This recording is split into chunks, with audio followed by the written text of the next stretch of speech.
কখনো কি ভেবে দেখেছেন আমরা অডিয়েন্স হিসেবে কখনো কখনো কতটা ভুলভাবে সিনেমাকে জাজ করি? একটা খারাপ ছবি হলে সকলে নির্মাতার পেছনে দোষ চাপাই, সোশ্যাল মিডিয়াতে ট্রল করি, কিন্তু একটা মানসম্পন্ন সিনেমা যখন আমাদের অবহেলায় হারিয়ে যায় তখন কি আমরা নিজেদের দায়িত্ব স্বীকার করি?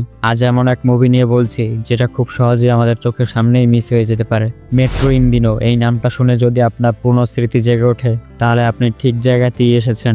যারা অরিজিৎ সিং এর গলায় সেই সোলফুল গানটা শুনেছেন তারাই জানেন দিস ইজ সামথিং স্পেশাল। এতদিন পর একটা সং নিয়ে অডিয়েন্সের ভেতর এত অ্যান্টিসিপেশন, এটা প্রমাণ করে বলিউড কিছু অথেন্টিক জিনিস নিয়ে ফিরে আসছে।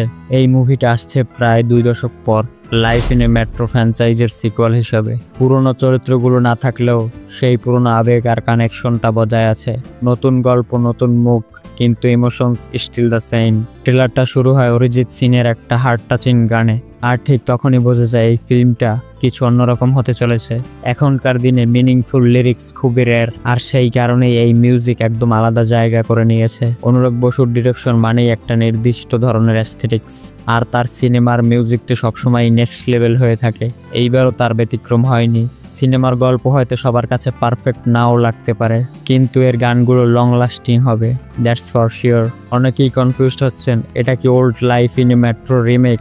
নোপ, এটা একদম নতুন স্টোরি, কমপ্লিটলি ফ্রেশ পার্সপেক্টিভ, কিন্তু ভাইবটা সেই পুরনো মেট্রোর মতোই।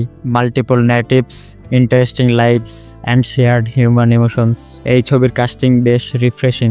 এমন অনেক মুখ যাদের আমরা স্ক্রিনে খুব একটা দেখি না, কিন্তু একবার দেখলে আর ভুলতে পারি না। সারা আলি খানের রোল এখানে একটু ডিফারেন্ট। ট্রেলারে তেমন কিছু প্রকাশ না করা এটাই যথার্থ হয়েছে। Aditya Roy Kapur as always brings calm and charm.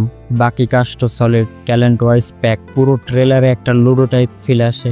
Multiple stories, interconnected problems, একের সাথে আরেকের জীবন গেঁথে যাওয়া। অনুরাগ বাসু যে মাস্টার এই ধরনের স্টোরি টেলিং এ, সেটা আবার প্রমাণিত। দো ট্রেলার অনেক কিছুই রিভিল করেছে, আসল ম্যাজিক আছে এর টোন আর মিউজিকে।